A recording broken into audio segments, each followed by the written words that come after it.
حضرت عمیر رضی اللہ تعالیٰ عنہ کئی دن کا فاقہ ہے، کئی دن کے فاقے کے بعد ایک مٹھی بھر کھجوریں ان کے ہاتھ آئیں کہ چلو کمر سیدھی کر لیں۔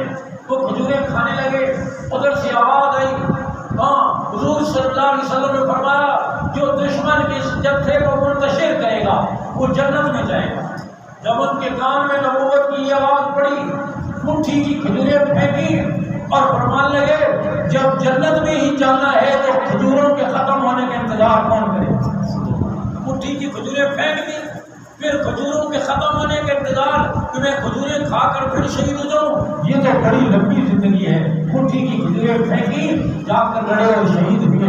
بیان کر رہا ہوں، آپ یہ پس منظر ذرا سمجھیں۔ گلشن اسلام میں کوئی ایک شہید نہیں، دین اسلام کے دامن میں کوئی ایک شہید نہیں، پوری تاریخ شہیدوں سے بھری پڑی ہے، اور اسلام کی حیات اور شہید کی جو موت ہے وہ دین اسلام کی حیات ہے، صرف قوم کی نہیں، دین اسلام کی ترقی ہے، گلشن اسلام کی حیات ہے۔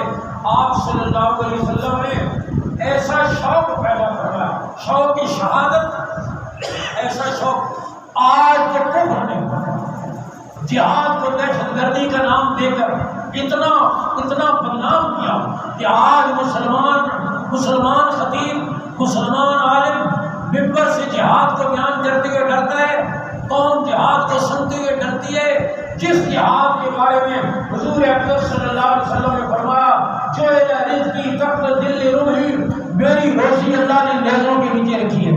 آپ نے فرمایا الجنت تحت ظلال السیوف، جنت تلواروں کے سائے کے نیچے ہے۔ اور جس نبی نے دنیا سے جاتے ہوئے اپنے ترکے میں زرہ چھوڑی، اپنے ترکے میں تلوار چھوڑی، اپنے ترکے میں گھوڑا چھوڑا، جہاد کا سامان چھوڑا، اور امت اس جہاد کا نام لیتے ہوئے کفر کے پراپگنڈے کی وجہ سے، میڈیا کے غلیظ پراپگنڈے کی وجہ سے، یہود و نصارہ کی اس غلیظ سازش کی بنا پر آج مسلمان جہاد کا نام لینے سے ڈرتا ہے، گھبراتا ہے۔ حالانکہ حضور صلی اللہ علیہ وسلم نے فرمایا الجہاد واجب الی یوم القیامہ، جہاد قیامت تک باقی رہے گا۔ اور آپ صلی اللہ علیہ وسلم نے فرمایا دین اسلام کی بلندی اور دین اسلام کا عروج اللہ نے جہاد کے طرف کیا۔ آج امت جہاد کے نام سے ڈرتی ہے اور اس کو دہشت گرد، حالانکہ دہشت گردی اور جہاد میں فرق ہے۔ جہاد اللہ کے حکم کے نتیجے میں ہوتا ہے، دہشت گردی اپنی خواہش کی وجہ سے ہوتی ہے، نفسانیت کی وجہ سے ہوتی ہے۔ جہاد شرعی اصولوں کے مطابق ہوتا ہے، دہشت گردی نفسانی خواہشات کے تحت ہوتی ہے۔ جہاد کے نتیجے میں امن آتا ہے، دہشت گردی کے نتیجے میں بدامنی آتی ہے۔ جہاد کے نتیجے میں انصاف پھلتا پھولتا ہے، دہشت گردی کے نتیجے میں بدامنی پھیلتی اور پھولتی ہے۔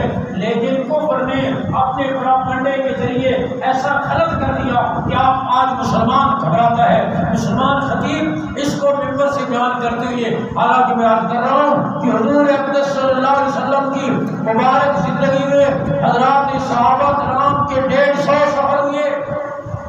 خود حضور اقدس صلی اللہ علیہ وسلم غزوات میں تشریف لے گئے، ایک سفر سے واپس آتے دوسرے سفر سے واپس آتے تیسرے۔